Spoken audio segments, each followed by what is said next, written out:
welcome to the seminar.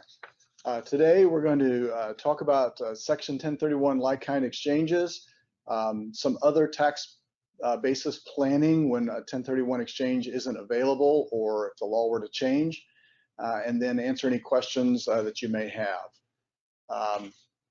To start with, need to introduce the concept by saying the reason you want to do a 1031 exchange is you want to avoid capital gains taxes. And so the general rule for the sale of a capital asset is that the original, the original gain realized if it's held for less than 1 year, is going to be taxed at ordinary income tax rates. If you have held the capital asset for more than 1 year, then it gets a special rate. And that rate ranges from 10 to 17%, 10 to 37% for assets held longer than 1 year. And then in addition to that, there is also a 3.8% tax on net investment income. So the president's plan would raise taxes on capital gains by treating them as ordinary income for those earning more than $1 million. And that would happen by changing the top rate on ordinary income tax from 37% to 39.6%. And that 37% rate was put into place by the 2017 Tax Cuts and Jobs Act.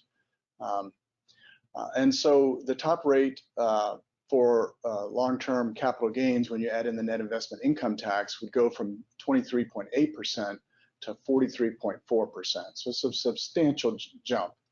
Now, I did mention that's on persons earning more than $1 million. However, the Tax Foundation estimates that this plan to increase the capital gain rates would also increase the average tax rate on capital gains from 19% to 28%, and the marginal rate from about 22.5% to 33.5%. So it will be an increase in the taxes. And so that's why we're having something like today where we want to see, are there some ways we can avoid the capital gains tax? And one of the biggest ways is the 1031 like-kind exchange. Now, as I mentioned, the reasons you might want to do a 1031 exchange is that you want to defer these capital gains taxes that I just talked about when you sell an investment property or a business property. The concept being that you want to sell this asset, but you want to then reinvest it, and you don't want to reinvest an amount that's been reduced by taxes. And then with these tax rate increases that I just talked about in capital gains, that's even more incentive to do a 1031 exchange because you will either pay the taxes later, which is a general rule in tax law, always pay taxes later, not now, if you can. And you may not pay them at all, as we talk about a death step up in basis. And then there's the possibility, assuming Congress does raise the rates, that a future Congress will lower the rates. So if you can defer the tax, you might end up deferring your doubled tax back to the rates we have today. Now, there are some reasons why you don't want to do a 1031 exchange. First off, you may have capital losses, and you would like to take your capital gains on the sale of this property to net them out against your capital losses. And so that's a reason not to do the 1031 exchange. You also may have net operating loss carryforwards that you would like to use in the current year.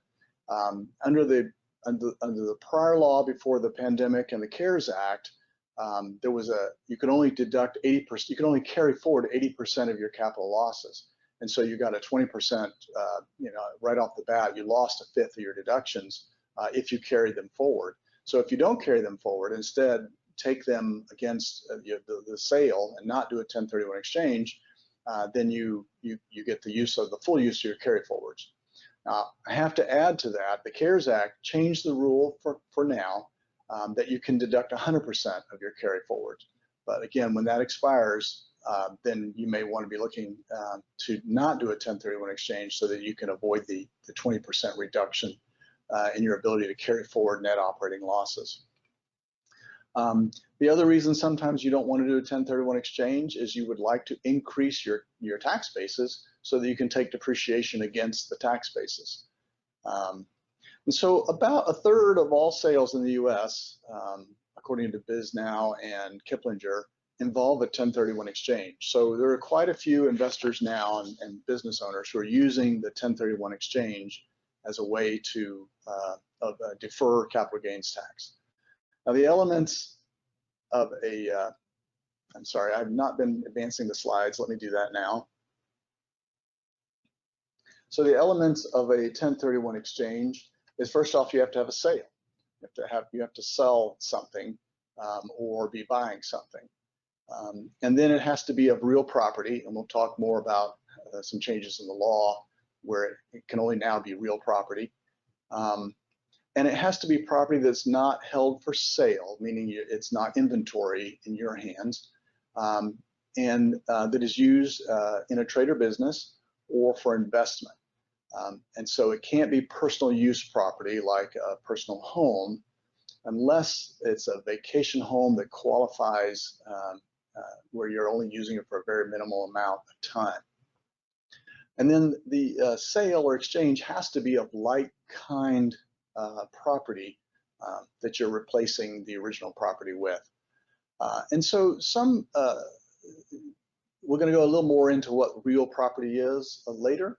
But for now, just a good working definition, it's raw land that's never been touched. It's also improved vacant land. So you could have some land where you've put in some roads, or you put in drainage systems, or done some other improvements, cleared the trees off the land, so you could have improved land. It could be land that has crops or timber or minerals that are in place. They haven't been removed or extracted or cut down. And then what you normally think of when you say real property or improved real property, land that's got a building on it. And so also like kind does not mean same kind. So you could sell a parcel of raw land and exchange it for an apartment complex. So it doesn't have to be the same kind, it just has to be like kind. And so that like kind requirement sometimes throws people because they look at it and go, well, wait, my vacant land is certainly not an apartment building, but it's considered like kind, it's just not same kind. And there are some other things that you can do, and I'm sorry to jump the slide. There are some other things that you can do besides just reinvest in another parcel of property. You could invest in a qualified opportunity zone fund, and as long as that fund invests in real estate, and of course there are some rules where the fund has to be 90% invested in a census tract that is designated low income, and that will defer your capital gains until December 2026. So it's not a complete deferral, but it can give you a deferral. And then you could invest in tenants in common property, where you own a fractional interest of some large complex or some large apartment complex or a rental distribution center, something like that. And there, after a few years, you could take a loan against that tenants in common interest and actually get some cash out. So it's an option where you need to get some cash out, but you don't want to pay taxes on it at the original sale. You could look to just buy a property, and this would be a typical exchange property that has a triple net lease. And again, the thought there is you're not having to manage it. The tenant's paying all the expenses, and you're just getting a cash flow. And meanwhile, it's still deferred as long as you're in your 1031 exchange. And then there are also Delaware statutory trust. Again, the concept there is that the trust is investing in large, large parcels like apartment complexes or a distribution center for FedEx or something like that. Multiple people are invested in it. And then the trust is actually doing the reinvesting for you. So as long as you keep your interest in the trust, then your capital gains deferred.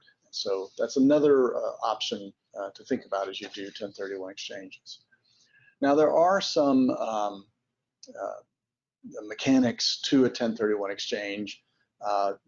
You have to identify a replacement property within 45 days of when you sell the property. And you have to give that notice to another party, and it has to be in writing. So it could be the purchaser or seller opposite your second deal, or it could be a qualified intermediary that you use to facilitate the exchange. And then you're also allowed under the regulations to identify more than one parcel of property. 2 fairly easily, and 3 with certain exceptions and rules we won't go into on today's seminar. And so that's helpful because, as many of you know, you enter into a contract, you do your due diligence, you find out that there's an environmental problem on the property, or you find out that you know, some other problem with the building, or the cash flow isn't what they said it was, or the tenants are all mad and they're about to leave, and you find some reason why you don't want to do the deal, and you've identified the property, and you're past your 45 days, and now what are you supposed to do? So as long as you close on one of the properties you identify within 180 days, and that's the second mechanical requirement, then then the exchange will work.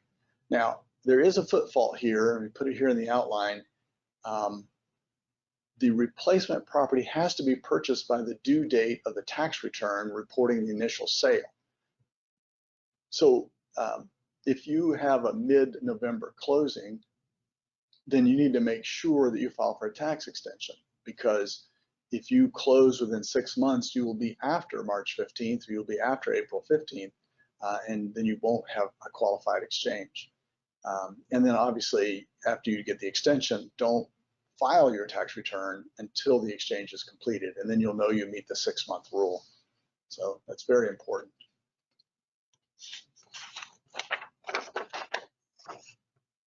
Now, some of the question. Yes, If you identify a replacement property within the allowed time, but the deal doesn't go through, what happens then? Well, if the deal doesn't go through, then you've failed to be a qualified exchange, and so then you would have to report your capital gains. Okay, thank you. Yeah, in fact, we're actually going to talk about that shortly, but let me make sure I've got the slide in the right place. Yes. So some of the results of doing a 1031 exchange is that the capital gains are deferred until the later sale of the replacement property. So that's what we've been talking about up to now. But you can do serial 1031. So it's not that until you sell the second property, now you have to report the capital gains. When you sell the second property in, say, 5 years, you can do another 1031 exchange and buy another replacement property. So you can keep changing out your property, and as long as you keep doing it in a series and you qualify, the capital gain continues to be deferred. And this is a benefit. You can claim it as buyer or seller, or both parties to a transaction can claim a 1031 exchange. We're going to talk a little bit more later about the treatment of what's called boot, or that's cash or debt that's assumed or other property that you receive in the transaction. That is not deferred, and there's a methodology for how that happens. Your recapture depreciation deductions under 1245 and 1250 are deferred, and you're not subject to net investment income tax because you didn't have income from the transaction because of the 1031 exchange. Now your tax basis is carried over, so you end up keeping that tax basis, so you're not getting any kind of step up in basis or any increase in your basis. So eventually the capital gains will have to be paid unless the capital gains have to be paid unless we find another way to avoid those capital gains going forward. Now I had mentioned boot, and that's not in the code. It's just a word tax lawyers like to use. But it's a shorthand for anything that you receive as part of the transaction that's not part of the qualified replacement property. So obviously money, but also the fair market value of other property that you receive. And money is broadly defined. It can be, it's all cash equivalents, but it also is any liabilities that you assume. So if you assume debt on the exchange, then that's part of the boot.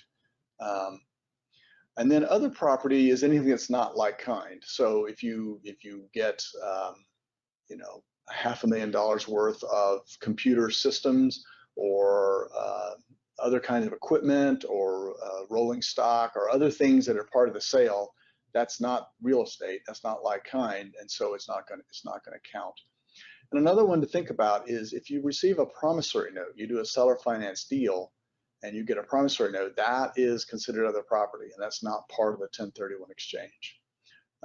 So as a general rule, you always want to trade either across, in other words, you want to sell your $1 million property and buy a $1 million property, or you want to trade up, buy a $1.2 million property and put in another 200,000 into the deal. That way you don't run into a problem where you end up with boot and you end up having to pay ordinary income tax on the boot. The other thing is there are things that can surprise you in a closing that are treated as boot. For example, if rent is prorated because you close mid-month and the rents are already paid for that month, that prorated rent, if you receive it at closing, or if the tenant's damage deposits, security deposits are transferred over to you, that's also boot. And those kind of things, you want to bring cash to closing and not receive cash or have cash used at closing to pay those items. And then also, sometimes people say, well, we're gonna buy this property, but we're also going to we want to get a little extra cash from the deal. Obviously, if you overfinance the deal and you get cash above the purchase price, but it's secured by a mortgage on the property, that extra cash you pull out is going to be taxed immediately. So there are some caveats, obviously, to 1031 exchanges. One, they're not simple. You need to make sure that your accountants and your attorneys are on board and are looking at that. You may need, or actually it's desirable, to have a qualified intermediary who does 1031 exchanges all the time and may be able to facilitate finding you sort of pre-qualified, qualified replacement properties, so that you know you're not going to run into a problem during your due diligence and not be able to close within the 180 days. The 1031 is a non-recognition provision. In other words, the government's not going to get taxed because the tax is deferred. And so as a result, courts, if you end up in court or you end up with the IRS, the regulation and the statute are going to be strictly construed. And then I mentioned earlier, 1031 is automatic unless you fail to qualify. And it's very easy to not qualify. So you do an exchange, but you don't identify the property within 45 days. Or you identify some properties, and then during those 6 months, you decide, you know what, I just realized I have a bunch of capital losses, I don't need to do the exchange. Well, then you just fail to close during the 6 months, and now you don't qualify under 1031, and it's not automatic. So it says automatic, but it's not really automatic. You have a lot of control over that, as long as you're careful in your contracts to provide some flexibility regarding the 1031 exchange. And that is a reason why you want legal advice, is you want to make sure that your contract has some provision talking about 1031 exchanges and obligating the party on the other side of the transaction to cooperate with you. Now, typically the party on the other side won't have to incur any expenses related to the 1031, but at least they will cooperate with you. And then, as I mentioned earlier about this non-qualifying property, this boot that you receive, gain is recognized on that. So if you receive money, non-trader business or non-investment property, you receive property that's not held primarily for sale, such as inventory by someone who buys and sells real estate, other than as investment property, and then incidental personal property that comes along with the transaction. So the boot is taxed at your ordinary tax rates.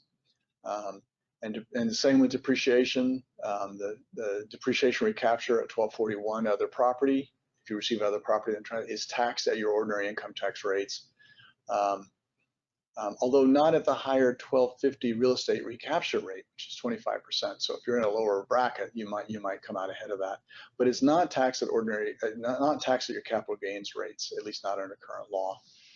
So that's why you want to try to avoid boot in a transaction if you can.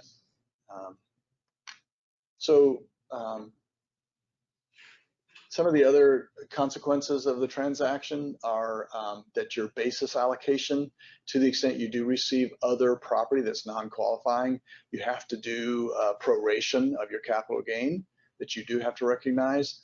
And you do that based on the face amount of money, but also on the fair market value of the other property.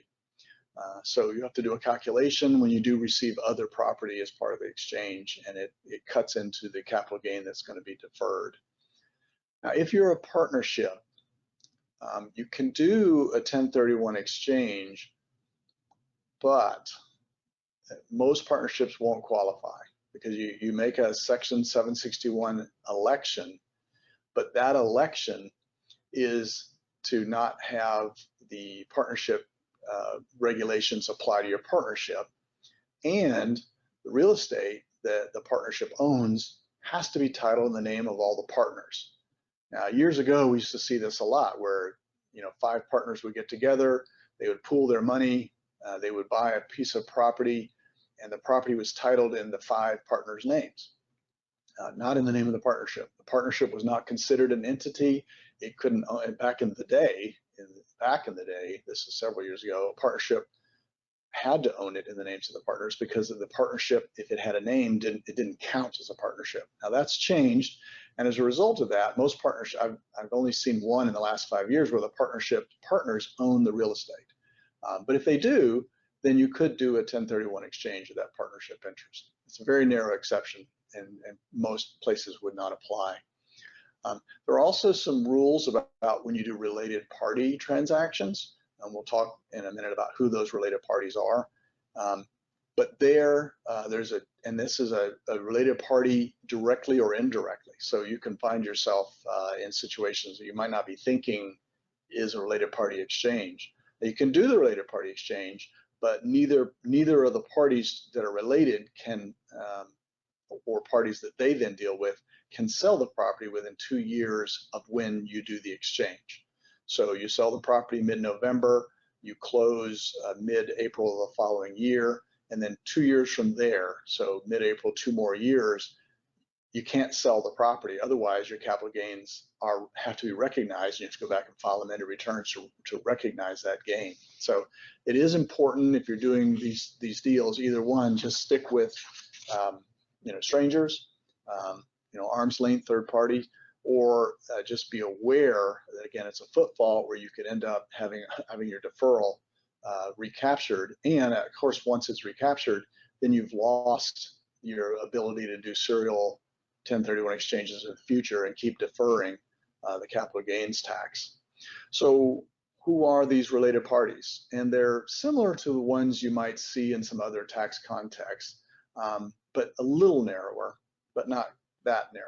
So first off, members of your family, and that is what you'd expect. And members of your family is very specifically defined, though. It's fairly limited, but again, you just have to be aware. So it could be your spouse. It could be an ancestor. So that's only, obviously your grandparents, your parents' grandparents, going up that direction. And your lineal descendants, so not nieces and nephews and cousins, just your lineal descendants, so your children, your grandchildren, your great-grandchildren.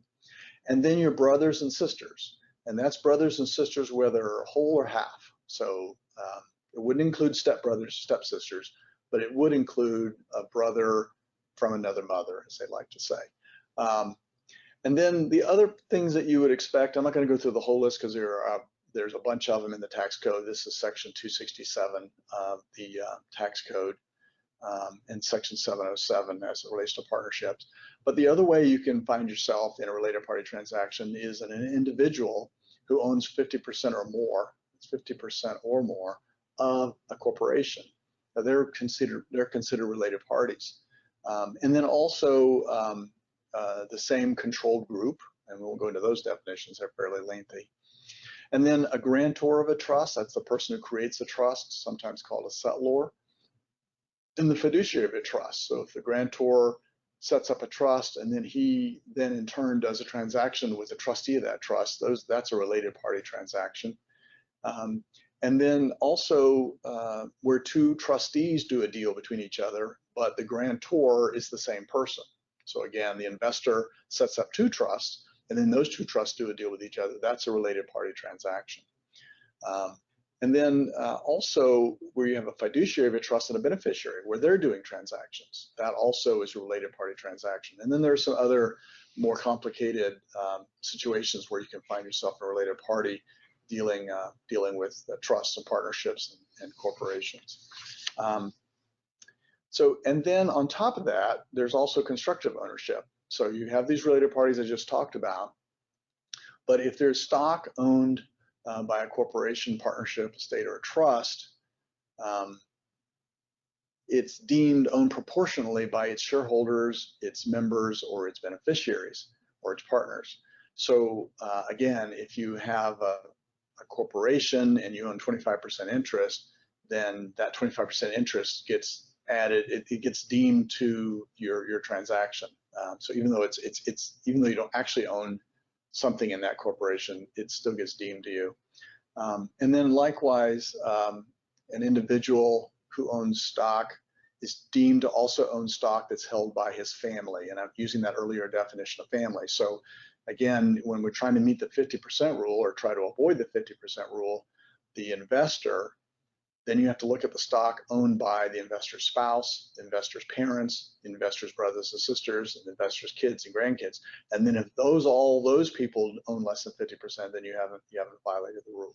And again, there's some other rules about constructive ownership that we'll go into right now. Let me just see where we're at. Tom, I have another question. If you already have a replacement property that you want to use for the 1031 exchange, can you put a deposit on the replacement property to secure the purchase? Then when the property that you want to sell is sold, can you apply for the 1031 exchange, or do you need to have do you need to have to sell the first and then replace? So you're saying to put it under contract before you sell it? Yeah, so if you know the one you want to use, and can you just put a deposit on the replacement property to secure the purchase, and then after the sale happens, apply for the 1031 exchange, or do you have to do that first, sell it first, and then replace it? I mean, you need to obviously you can't close on the second property until you've sold the first property, and you can't close on the second property until you have identified it in that 45-day period.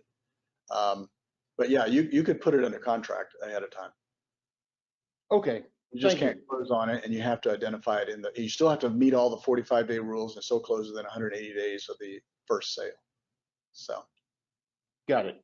So we've been talking about the 2-year look back for related party transactions. There are exceptions if like someone dies during those 2 years, or there's an involuntary transfer. And then there's a very narrow exception which you have to work with the IRS on, where you can prove there's no tax avoidance in the transaction. So if you had some unusual circumstances like someone dying and suddenly you got the property back, that would be the related party rules aren't going to apply, and you can get out of having your capital gains recaptured. So I want to get to some of the things we talked about, or we said we were going to cover in terms of what's changed in the law. This law, this 1031 exchange law, goes back to 1921. And basically the idea was we don't want to keep track of people bartering stuff. And probably back in the early 1900s, people did a lot of bartering. If you were a business person and you wanted to trade out a truck, you just went over to this person and you traded the truck. You did a little horse trade, and they got a truck and you gave them, some inventory or something like that. They didn't want to keep track of that kind of stuff. And then also, and this is very kind of the government, they wanted to sort of carry out a continuity of interest concept, so that the idea was that unrealized appreciation shouldn't be taxed. And if you're a business, particularly in the context of a business or even an investor in assets, the idea was as long as you were still being an investor, as long as you were still running the business, we wanted to avoid having any kind of tax burden placed on the capital of the company or the investment, because obviously if you have to pay 20% of your sales proceeds to the government, then when you turn around and reinvest, you're only reinvesting 80%. And so that has a downward effect on the economy in terms of being able to put capital to use and earn income off the capital in place. The original law also covered real property, which we've been talking about, but it also covered personal property and property that was considered both mixed property. Other than in 1923, when they eliminated basically financial assets like stocks and bonds, notes, things like that, the law was allowed both real property and personal property to be 1031 exchanged. Another development in the law, but again only in the 1990s, was the idea that a qualified exchange accommodation arrangement, that's the fancy word, could, in other words, you could have a third party who sort of brokers the deal, as it were, between the seller and buyer and puts the buyer and seller together so they can have a 1031 exchange.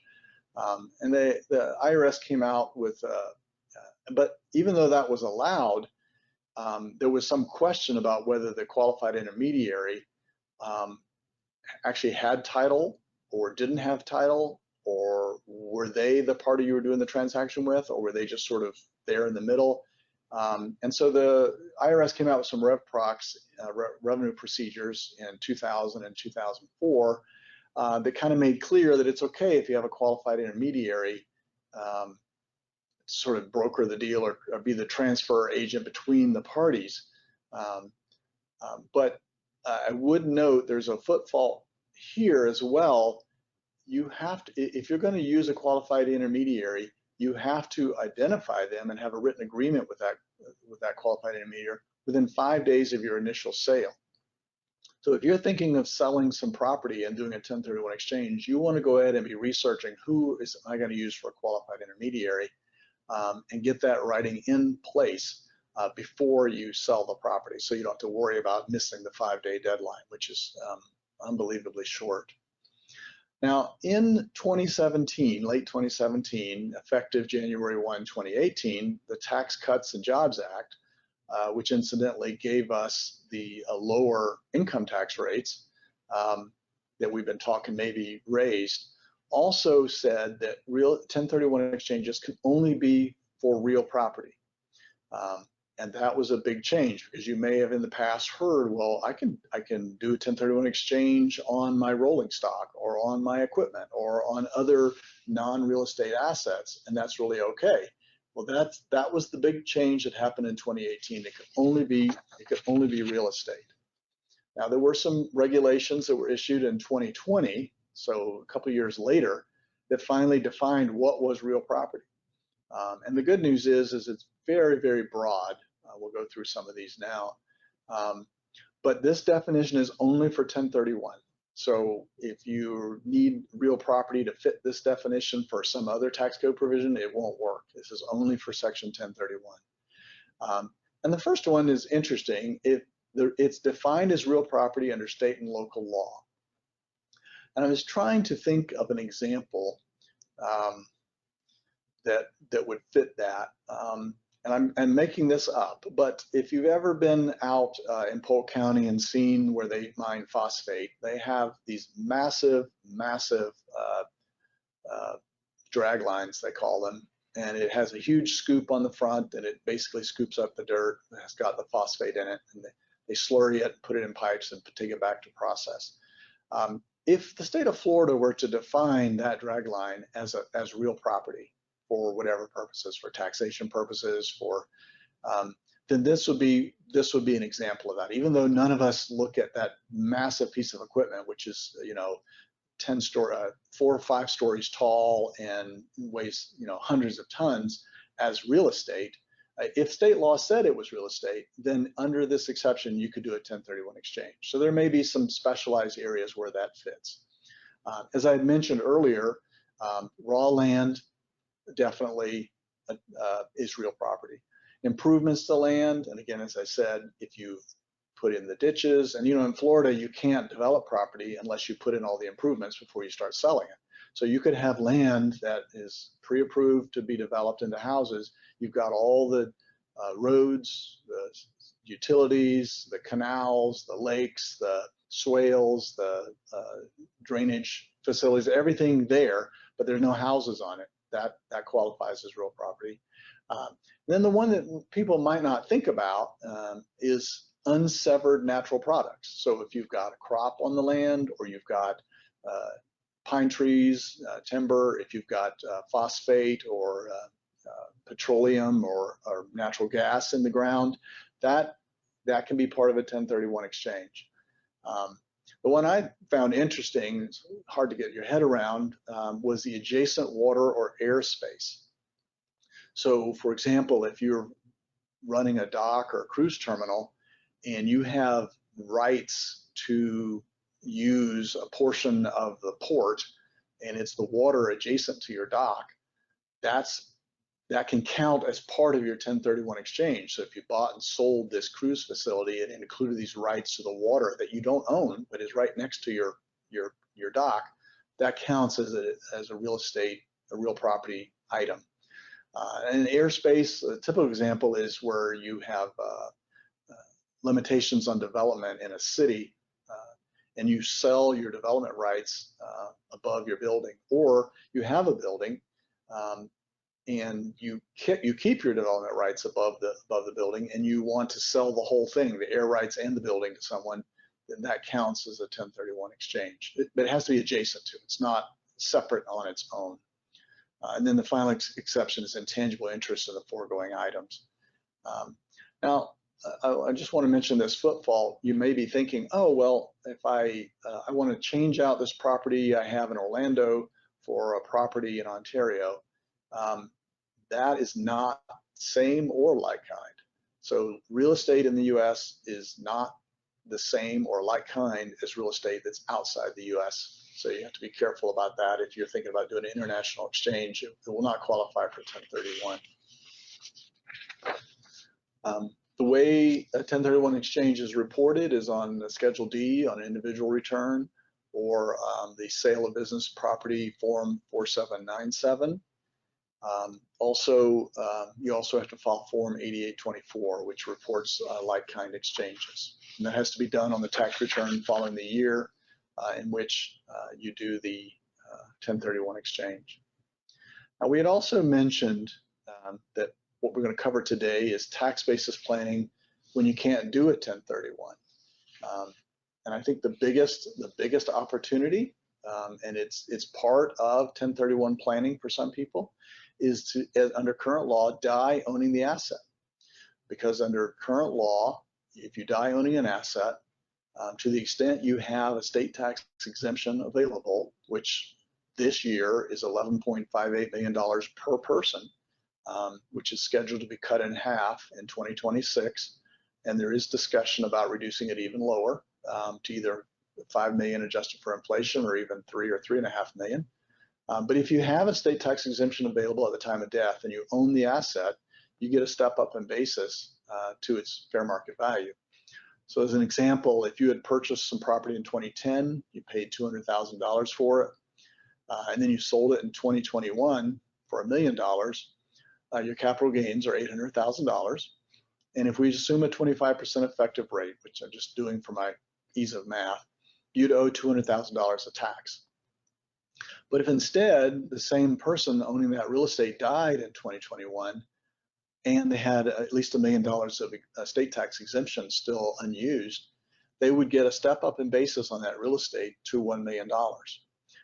And so if the heirs of the estate or trust then turned around in 2021 and sold it for $1 million, the capital gains tax would be $0. And so dying owning property with available exemption and getting a step up in basis is one of the best ways to put an end to the serial 1031s where you keep putting off the capital gain by just investing in new property. Now that may change in a future tax bill. Again, the exemption may be lowered. That's definitely been discussed. There is discussion about taking away the step up in basis. And then requiring that the capital gain either be recognized or that you continue to defer until you finally sell the property that you inherit.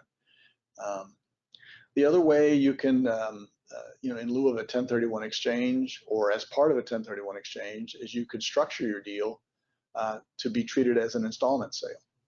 So again, using my same example with my same numbers, you purchase a property in 2010, you paid $200,000 for it, you sold it in 2021 for $1 million, but you did it as an installment sale, say payable over 10 years. Then the capital gain, even though it's $200,000, is spread out and it recognized in a small portion, say 1/10 over the next 10 years. And so that's, that defers the capital gain. Now, it doesn't make it go away, but you won't have any more. It blunts the cost of having to pay the whole $200,000 in 1 year. Instead, you'd be paying about $20,000 a year over 10 years. And then you also can treat an installment sale, those installments, as a 1031 exchange. So it is possible to then take that money, treat it as a 1031, and then buy a replacement property as you receive the money.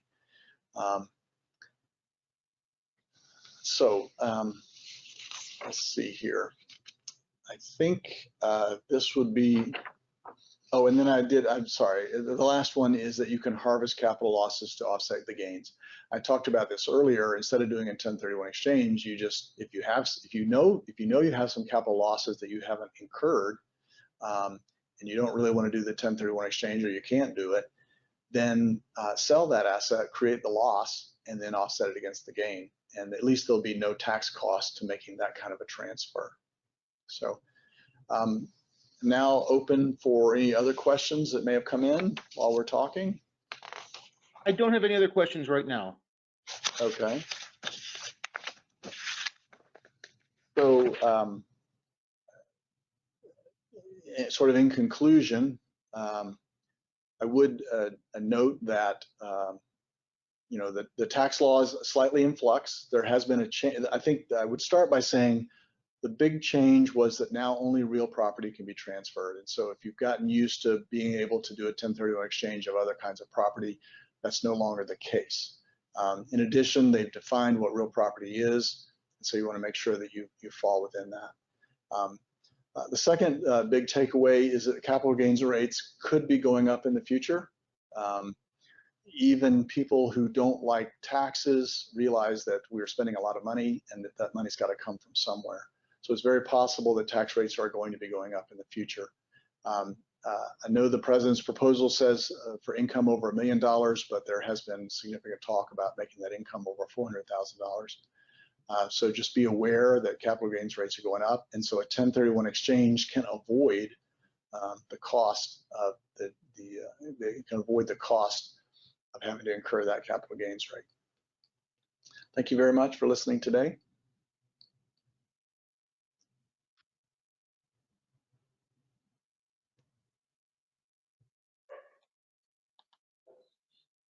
Tom, we have a question here. Okay. What is the holding period for a property formerly occupied as the principal residence and now a rental property? Holding period for a property formerly occupied and now as principal residence, formerly occupied as principal residence and now a rental property. Well, you have to have not owned it for 2 of the prior 5 years. So you kind of have to sit down and do the math to figure that out. But you can't have owned it for 2 of the prior 5 years and still qualify for a 1031 exchange. Okay, great. Another question here. Otherwise, it's 1-year rule for a capital asset. So. Okay, next question. If an exchange is a residence and you begin living in it, does serial gain go away? Does the serial gain go away? That's a good question. Certainly, if you did that within 2 years, I could see how the regulations would capture that, because you're